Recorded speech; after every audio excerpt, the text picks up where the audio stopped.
দান করুন। আমি একজন দুঃখিনী মা, আমার একমাত্র ছেলের বয়স ছিল 13 বছর 3 মাস।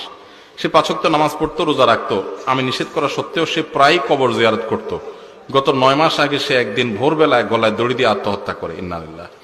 আল্লাহ তাকে ক্ষমা করবেন কিনা, আমি মা হিসাবে তার জন্য নাজাতের জন্য কোনো আমল করতে পারি কিনা। আহা, এই অভাগিনী মা, তার জন্য আমরা দোয়া করি। আর তার প্রশ্ন উত্তর দিচ্ছি মা আপনার। মূল কথা হলো যে আত্মহত্যা করে মারা গেলে তার জন্য দোয়া করা যাবে কিনা।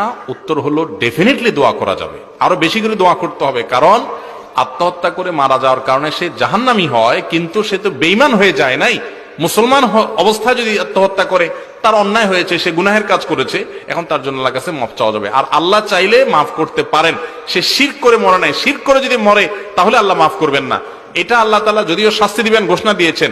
আবার এখান থেকে এটা কেউ বুঝিয়েন না যে তাহলে আত্মহত্যা বোধহয় খুব সাধারণ জিনিস।